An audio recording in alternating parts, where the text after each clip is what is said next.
¿qué tal? Bienvenido. Muy buenas, María. Gracias por invitarme a tu canal, que espero y deseo que sea un éxito, porque como buena acuariana estás eso, cuestionando lo obvio y también planteando lo que no es obvio. Así que muy buen inicio de este canal. Bueno, inicio no, porque llevas un tiempo, me refiero, pero una buena manera de dar la bienvenida a ese Plutón en Acuario. Bueno, gracias a ti, Robert, porque ha sido para mí pues fuente de inspiración, ¿no? Este canal también es un poco, bueno, ha nacido gracias también a esa sesión astrológica que tuvimos hace ya unos meses atrás, en la que tú me animaste a dar ese paso definitivo. Y bueno, es un lujo y un honor tenerte hoy en Cuestionando lo Obvio, porque si hay alguien que durante estos 3 años se ha dedicado a visitar canales y canales para cuestionar lo obvio, eres tú. Así que es un placer y un honor que estés aquí, de verdad. Pues nada, espero que disfrutemos de la sesión, tanto nosotros como quienes nos escuchen. Mm. Bueno, de hecho, me encanta que estés en el canal porque conozco muy pocos astrólogos que se atrevan a hablar públicamente de la astrología desde la perspectiva geocéntrica, ¿no? Desde la perspectiva de que la Tierra es plana. Y hoy en esta sesión, yo sé que nos vas a explicar un poquito, bueno, el tema de los diferentes zodiacos desde la perspectiva geocéntrica. Pero antes de entrar en esta cuestión, me encantaría saber un poquito, bueno, desde tu experiencia personal, en qué momento de tu proceso evolutivo tú llegaste al terraplanismo, en qué momento descubriste que la Tierra no es una esfera. El proceso lo voy a intentar resumir lo más rápido posible, pero sin dejarme ningún hito importante. Empieza más o menos en 2016, tengo un viaje astral en el que salgo aparentemente hacia el espacio y al mirar hacia atrás y esperar ver el globo, no veo el globo, sino que veo más bien como una línea blanca enorme, gigantesca, que no se acaba. Lo dejé como una anécdota y ya está, porque simplemente como en el astral las experiencias que tenemos tampoco son fiables o fidedignas ni tienen por qué representar el plano físico, lo dejé como una anécdota. Pero muy poco después mi hermano me empezó a hablar de que en los foros había empezado a leer que había o existía un resurgimiento de gente que decía que la Tierra era plana. Entonces, además me dijo, oye, que los argumentos están bastante bien. Entonces empezamos a analizarlos, los pusimos bastante sobre la mesa, muchos nos convencieron, llegamos a la conclusión de que era difícil todavía de probar, sobre todo por ese vuelo entre Santiago de Chile y Sydney, porque no acaba de cuadrar exactamente con el mapa Gleason los tiempos, y lo dejamos un poco en stand-by.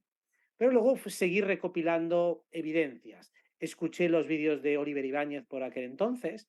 Luego tuve al cabo de unos meses, estamos hablando de 2016, 2017, tuve un consultante que era canalizador, además un canalizador espectacular, nunca había conocido a alguien de ese nivel, que él me aseguraba que estaba completamente conectado con Gaia, además enseguida lo veías enchufado captando cosas, y él me aseguró que la Tierra no era una esfera, que eso era una mentira y que tenía otra forma, pero no me dijo cuál era. Me vino a insinuar que había sido plan en algún tiempo, él insinuaba que ahora no lo era del todo, pero que no era la esfera que nos enseñaba la NASA, y luego perdí el contacto con esa persona hasta que lo retomé hace relativamente poco.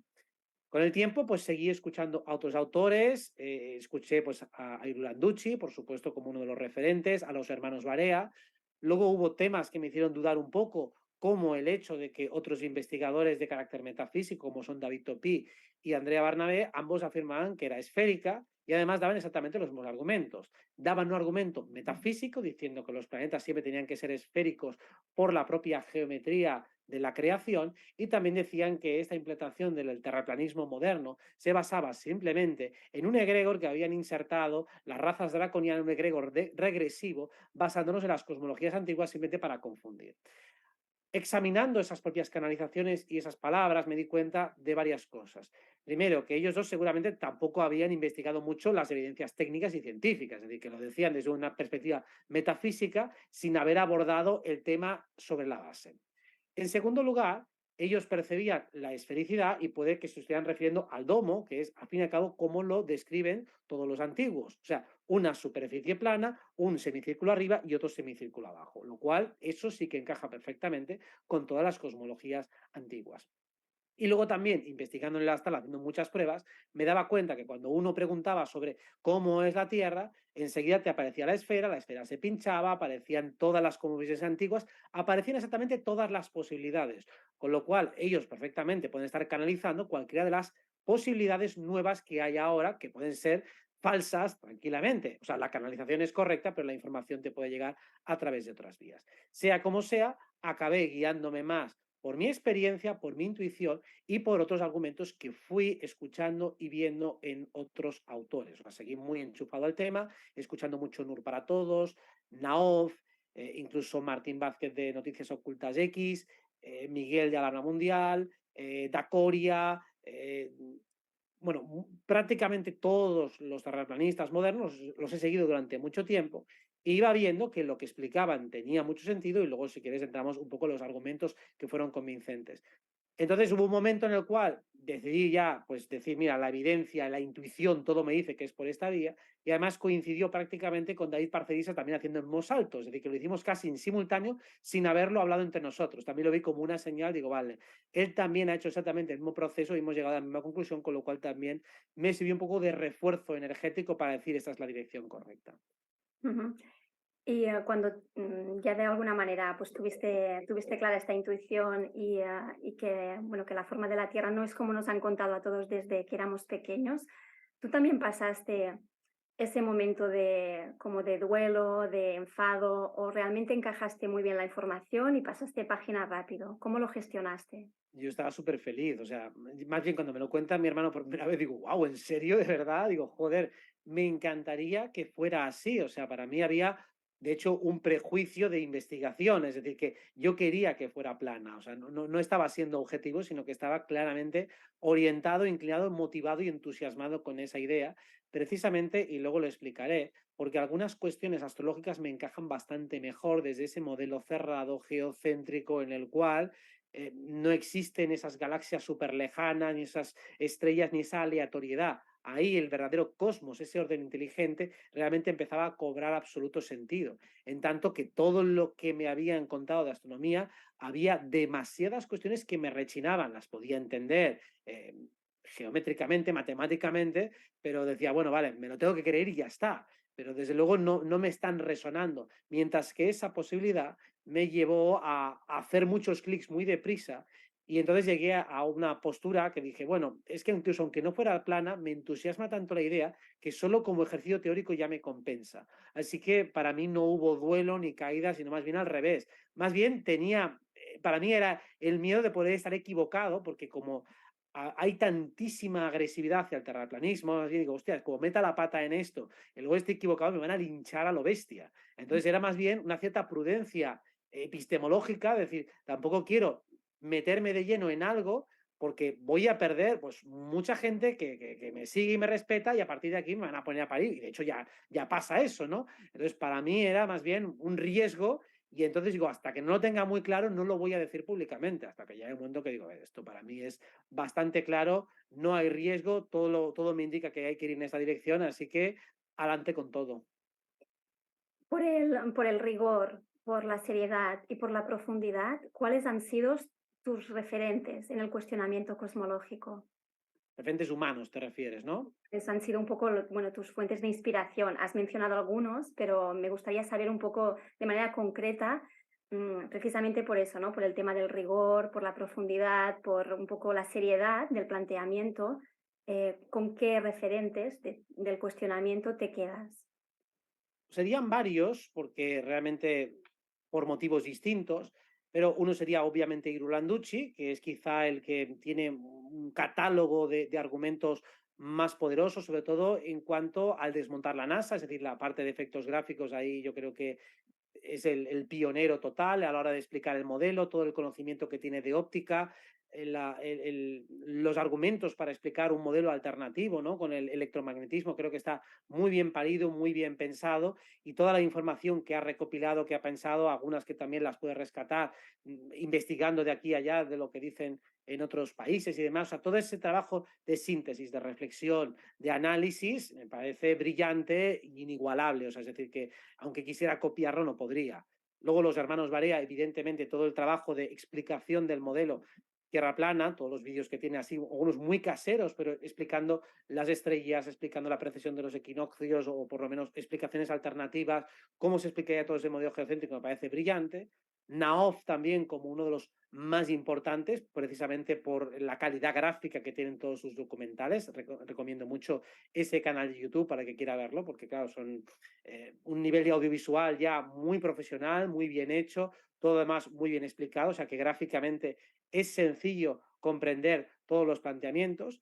Y luego otros que también me han servido bastante, uno sería Victron M, porque lo he escuchado mucho es un youtuber que lo he escuchado mucho en debates, ¿no? Entonces me gusta también la parte de cómo se defiende frente a argumentos y frente a la agresividad, que eso también me parece interesante, alguien que sea capaz de bregarse en esas batallas. Y también me gusta bastante todos los modelos que plantea Miguel de Alarma Mundial, que también hace muchos análisis de los Star Treks, tiene también suficiente capacidad de imaginar otras posibilidades, como una tierra cuántica. O sea, me gusta ese rigor que tiene a la hora de investigar, cómo lo grafica, lo explica todo, y creo que lo hace muy bien. Y también Dacoria, que tiene unos cuantos documentales muy buenos de la Tierra plana, pues me gusta también cómo lo explica, cómo lo razona, cómo va desgranando y desmontando la esfera. Me gustó también cómo lo ha explicado y también lo tomo como un referente. Seguramente se me ocurren muchos más, porque desde un Danny Márquez, desde otras perspectivas más etimológicas, filosóficas e incluso históricas, un Rafa Currado también desde la perspectiva sociológica, desde la reflexión filosófica, son muchos los que en definitiva, o el propio Padma de cómo ha rescatado toda la sabiduría védica, pues me han dado muchísimas y muchísimas claves. Bueno, de hecho, Padma me olvidaba, claro, que ha sido uno de los importantes, sobre todo para entender muchas partes de astrología y astronomía astrológica. Entonces, para mí, todos ellos brillantes, cada uno en su parcela y muy buenos en prácticamente todas. Así que entre todos me han ayudado mucho a entender mucho mejor este modelo y sobre todo a desmontar el otro, que es lo que te ayuda también a decir, bueno, vale, pues cuando el otro ya realmente no me cuadra, vamos a empezar a entender cómo funciona el verdadero. De hecho, Padma me comentaba en la primera entrevista que le pude hacer en el canal que para él el tema de la astronomía es la prueba irrefutable de la Tierra plana, ¿no? Desde tu punto de vista, Robert, ¿qué argumentos son para ti los más irrefutables para dudar de que la Tierra no es una esfera, ¿no? De que en realidad vivimos sobre una superficie plana. Bueno, para dudar de que es una esfera, mejor dicho, para... Sí, porque si no, como lo ha hecho como una doble negación. Vale, pues realmente para mí el primero es el del espacio exterior. Para mí el que más me hizo replanteármelo todo es, una vez que se le encuentran múltiples fallas a las misiones espaciales, ya te lleva a dudar de todas. O sea, porque si unas son claramente un montaje, cuando salen en la ISS, cuando salen fuera los astronautas con las burbujas, cuando ya has detectado suficientes falsedades en las supuestas fotografías que hacen de los planetas en el espacio, entonces digo, vale, si nunca se ha salido al espacio o no está probado que se ha salido al espacio, a partir de ahí tú ya puedes empezar a dudar de todo. O sea, que para mí el primer punto es el espacio. O sea, cuando me convencí, y eso fue relativamente fácil, que no se ha salido al espacio, o por lo menos que toda la información que hay sobre el espacio es infinitamente cuestionable, para mí ese es el primer punto, que es un conjunto de pruebas. O sea, y creo que cualquiera, si se convenciera absolutamente de que no se ha salido al espacio, a partir de ahí, pues entonces yo a partir de ahí estoy abierto a cualquier cosa que me cuentes. Por eso para mí es el definitivo y el más importante. El segundo ya sería una prueba sobre el propio plano, sería la observación a larga distancia. La observación a larga distancia, si hay una supuesta curvatura, deberían ocultarse los objetos a partir de cierta distancia, y es el argumento que siempre nos han dicho cuando el barco se aleja en el horizonte y tú vas viendo cómo va desapareciendo poco a poco, primero desde abajo y después desde arriba. Y digo, vale, pues entonces cuando han aparecido las cámaras con zoom, se ve que se recupera otra vez la visión del barco y que se puede ver mucho más allá de la supuesta curvatura cuando se hacen los cálculos. O incluso también cuando se lanzan cámaras en lo alto, pues también una vez que está corregido el ojo de pez o esas ópticas o objetivos oblicuos, pues te das cuenta de que el horizonte es plano. O sea, que las fotos esas que nos salen de la película, que alguien sube y se ve todo el horizonte perfectamente curvado, porque la Tierra es curva, en cuanto tienes una cámara que corrige ese ojo o que directamente, bueno, funciona de eso con cierta rectitud, ya se ve que eso no es así. Y el tercer punto más bien es un conjunto de pruebas que tiene que ver con el principio de correspondencia. Y es que en el modelo esférico prácticamente nada se puede reproducir a escala. O sea, hay demasiados actos de fe, hay demasiadas cuestiones que no se pueden explicar en una escala pequeñita. Por poner una muy básica, la gravedad.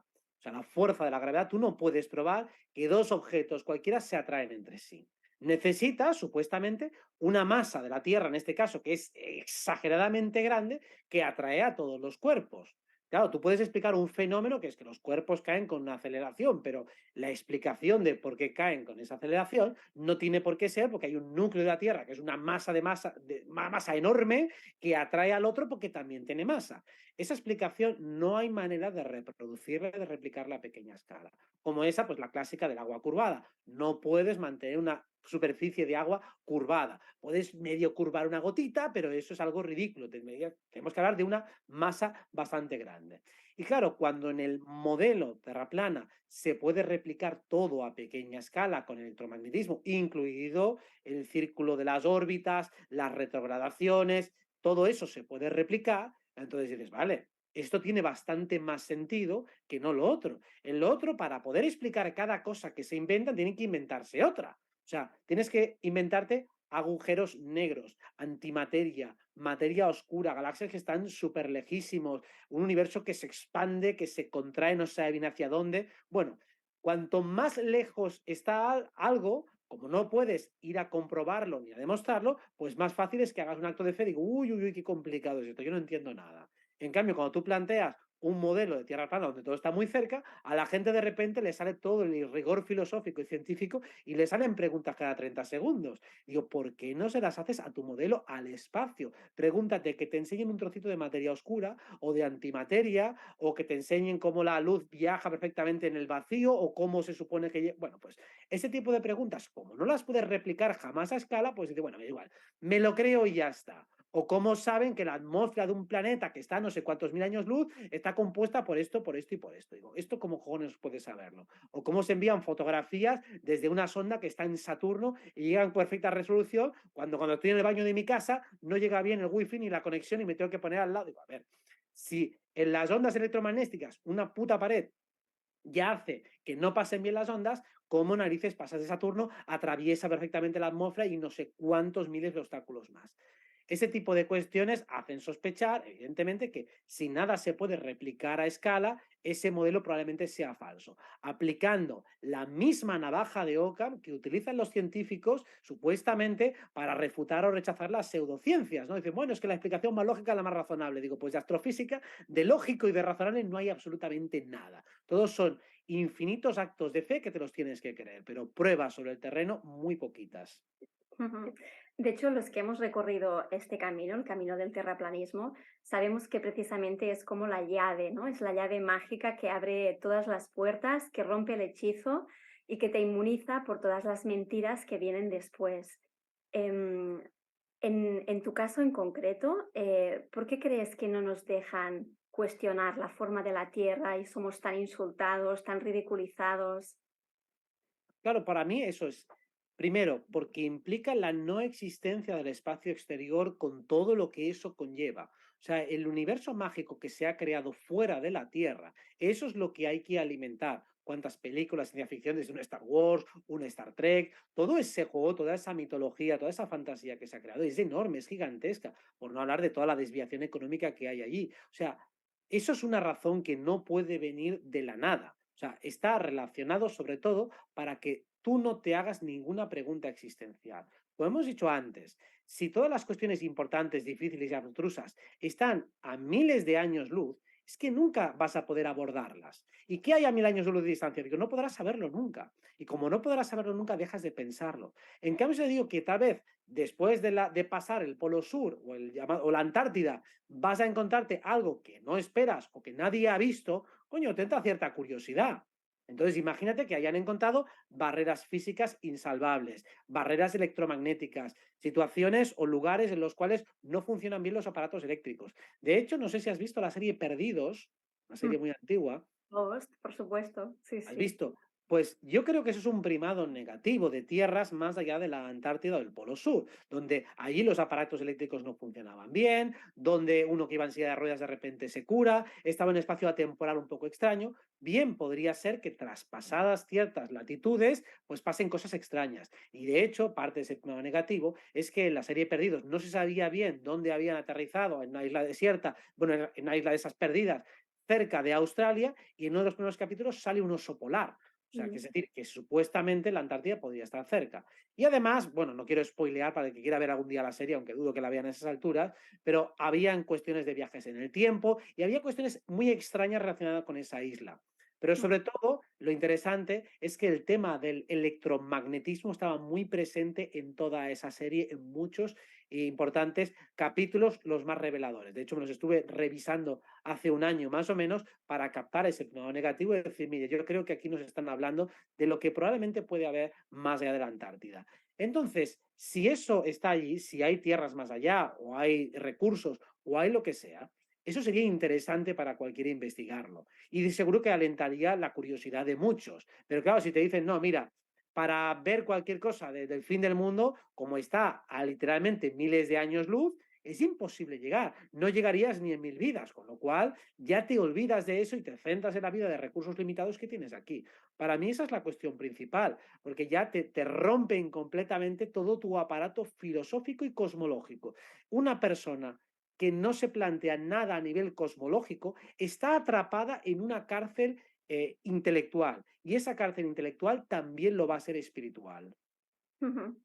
Del modelo de la Tierra plana, Robert, ¿qué te genera más curiosidad para investigar a nivel astral? ¿La parte de el Polo Norte, el Monte Meru o la parte de la Antártida? Y lo que puede haber más allá de la Antártida.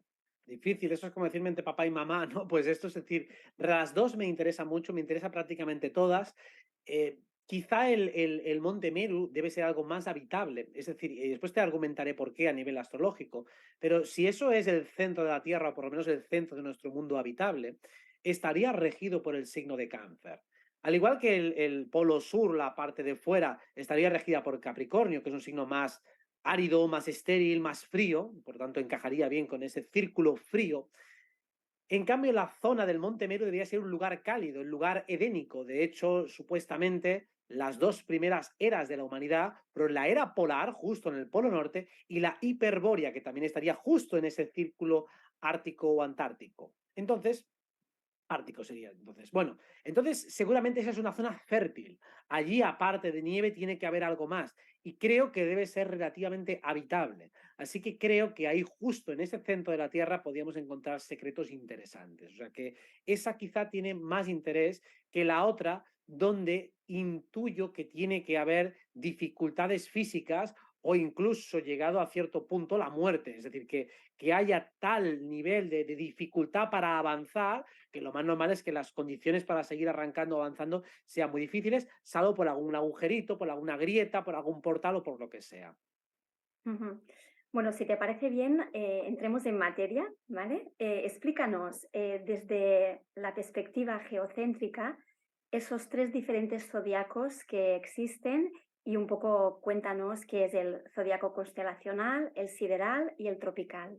Perfecto, vamos a ello. A ver, lo primero es que para lo que es la astrología, la forma de la Tierra no es importante, o por lo menos es poco importante porque todo se puede calcular, si la Tierra es cuadrada, si es esférica o si es plana. No es importante. La astrología siempre es geocéntrica. Eso es. Existe. Eso quería que me contaras Vale. porque antes me lo has comentado y no he entendido muy bien porque me decías que la astrología siempre es geocéntrica. Precisamente, sabes que a mí me ocurrió hace un año atrás que intenté empezar un curso de astrología y cuando me empezaron a decir que la Tierra y el universo y el sistema solar se movían a 70.000 kilómetros por hora, yo me mareé. Fue como, yo no puedo seguir unas clases de astrología desde la perspectiva heliocéntrica. Claro, porque los cálculos que se hacen de una carta natal siempre son desde la perspectiva del individuo que está en la Tierra. Por eso digo que es geocéntrica. Se Mm, pueden calcular también desde el Sol, desde Marte, desde la Luna. O sea, tú puedes poner como eje de coordenadas cualquier astro si quieres, pero la información que te va a dar no te va a servir prácticamente para nada. Entonces, calculamos siempre desde unas coordenadas, por eso pedimos en qué ciudad estabas, el día que naciste y desde allí se calcula una carta natal. Con lo cual, el centro es el individuo que está en la Tierra, por lo tanto es geocéntrica. Y además, algo que se aprende en la astrología es que lo importante no es tanto lo que hay como lo que vemos. El cielo que vemos es más importante que el cielo, entre comillas, astronómico que hay. Y ahora por eso vamos a entrar En esos 3 zodiacos, aunque hay más, según desde donde contemos, de donde hagamos la partición, pero son los 3 como más básicos. Y además vais a ver algo que es un poco sorprendente o aparentemente contraintuitivo. Y también para mí es una prueba más a favor del modelo Tierra plana. Porque desde el modelo del universo que nos plantean es muy complicado de explicar, sobre todo lo que llamamos el zodiaco tropical, que es el que usamos aquí. Bien, lo primero que me gustaría es, para los que son legos en la materia, que puede ser que haya alguno, si compartes pantalla, la primera diapositiva que te he pasado, en ella veremos un mapa de Gleason, que es como el mapa más genérico, por así decirlo, de la Tierra plana. Es un modelo, no tiene por qué ser perfecto, pero es como intuitivo y fácil de ver. Y en este vídeo lo único que vamos a ver simplemente es cómo se puede trasladar los mapas que conocemos a un territorio plano. Aquí vemos los continentes y el Sol cómo va dando la vuelta en círculos.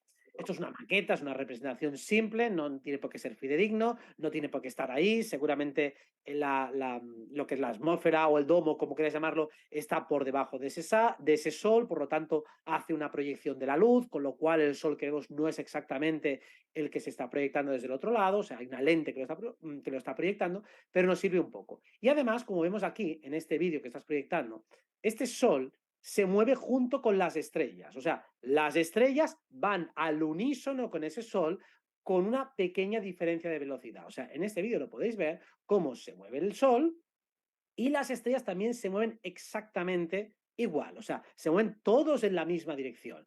Ahí podemos incluir a la Luna y al resto de astros. O sea, el Sol se mueve en esa dirección, la Luna también y el resto de astros, y todo el firmamento se estaría moviendo.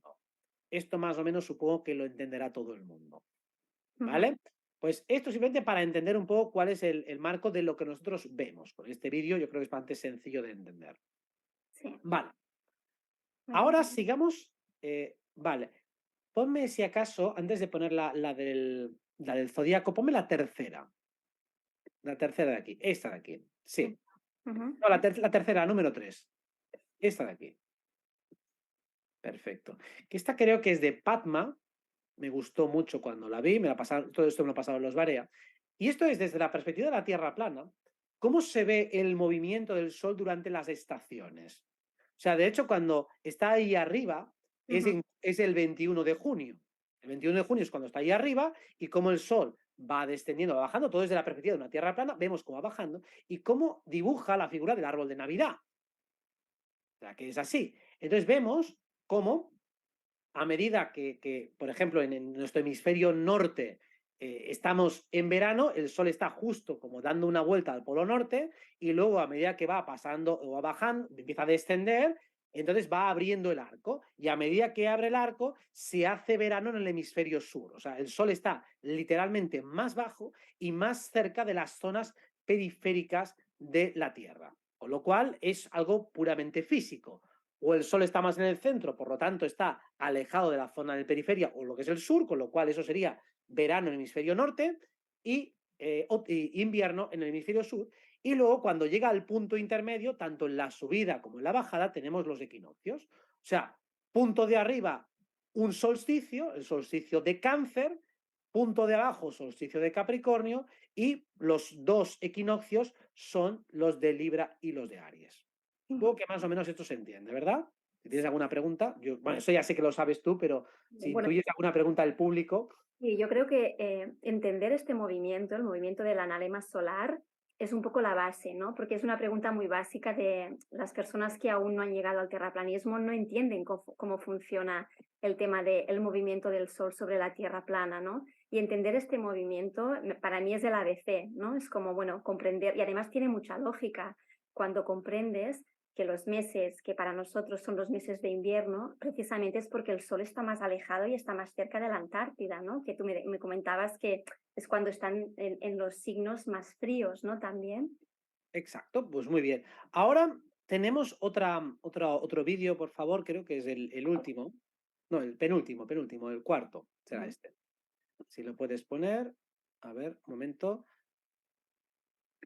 How can they Es decir, all quita el see? sonido, porque solo déjalo quieto, simplemente porque si lo puedes pararlo. Solo me interesa la imagen. Un momento porque veo que, Sí. que se me ha puesto el sonido. Perdona, ¿eh? Vale. No, déjalo así, déjalo como está, porque solo me interesa la imagen. Vale. ¿Vale? Habiendo visto esa figura de antes, cómo hacía como esa especie de árbol de Navidad, ese cono invertido, aquí en este mapa tenemos tres líneas. Una línea roja que representa lo que se llama el trópico de Cáncer, una línea amarilla que representa el Ecuador y una línea roja abajo del todo que es el trópico de Capricornio. O sea, básicamente, cuando está dando vueltas en la zona de arriba, en el cono superior, está en ese círculo concéntrico de en medio, el rojo. El rojo que está en el centro, ahí, perfecto, muy bien, gracias por señalarlo. Pues está dando círculos en ese lugar, que es más corto el recorrido, con lo cual va a ir más despacio y vas a ver cómo da la vuelta a esa zona. Después, cuando el Sol está a mitad de camino, en cualquiera de los dos equinoccios, entonces está en medio, en la zona del Ecuador, en el medio esa franja amarilla. Y cuando está en el solsticio de diciembre, entonces está dando la vuelta grande, como si fuera una pista de atletismo, está dando la vuelta por la pista del fondo de la pista de atletismo. Y de hecho, por estas tres pistas circulan todos los planetas. O sea, el Sol, la Luna, Marte, los planetas al fin y al cabo están circulando por esas carreteras. Voy a intentar prescindir de toda nomenclatura técnica para no ligar a la gente, ¿vale? O sea, lo digo en plan burdo, porque como los temas abstractos suelen costar, pues lo digo de manera sencillita. Esas tres carreteritas son por las que pasan los planetas. ¿Hay estrellas fuera de esas carreteras? Sí, hay un montón de estrellas. No hay solo actividad dentro de ese lugar, pero la actividad que se mueve es dentro de ese lugar. Todo lo demás se mueve como una masa, todo el sistema estelar se mueve todo al unísono, va todo en bloque. Ese es otro argumento a favor de la Tierra plana.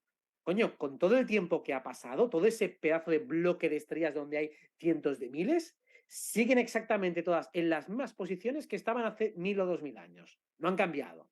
O sea, la distancia relativa, si una estaba a 2 centímetros a nuestra vista una de la otra, siguen estando allí. Lo cual es sospechoso. Sí, sí, sí. Muy sospechoso de que no haya Otra, cambiado. otra cosa es que hay un movimiento que se hace en dirección inversa, o sea, si todos avanzan hacia adelante, por así decirlo, hay un movimiento de estrellas que va hacia atrás en relación al Sol, que es lo que los científicos llaman en la Tierra bola la precesión de los equinoccios y es lo que hace el cambio de las eras. Ahora hablaremos un poco de eso, que tiene que ver con otro zodiaco. Pero sí, hay un movimiento, esto es como vamos viendo estos corredores por la pista de atletismo. Imagina que todos los corredores van en una dirección, pero la pista ligeramente se mueve en sentido contrario muy lentamente. O sea, la propia pista es una pista de baile que se mueve, que tiene un desplazamiento y va en dirección contraria, pero casi imperceptible, súper despacio, en la dirección contraria. Es como si todo el plato se estuviera moviendo en dirección contraria súper despacio, mientras todos corren en dirección contraria. Por graficarlo y visualizarlo de manera muy sencilla. Supongo que hasta aquí se entiende, ¿verdad? Sí, sí, perfectamente. Vale, el movimiento del Sol va a ser básico para entender el zodiaco que utilizamos en Occidente. Ahora vamos a hablar de qué es el zodiaco. Y de hecho, empecemos. Bueno, vamos a poner primero la imagen, la segunda, la del zodiaco, para que veáis los diferentes tipos de zodiaco. ¿Está? Sí, esta de aquí, perfecto. Aquí vemos, aquí no hay nada que reproducir porque es una imagen, pero bueno, puedes ampliar. Muchas gracias. Vemos que por dentro tenemos un zodiaco que se llama tropical, luego tenemos uno que se llama sideral y luego vemos otro que se llama astronómico, que está ahí al fondo.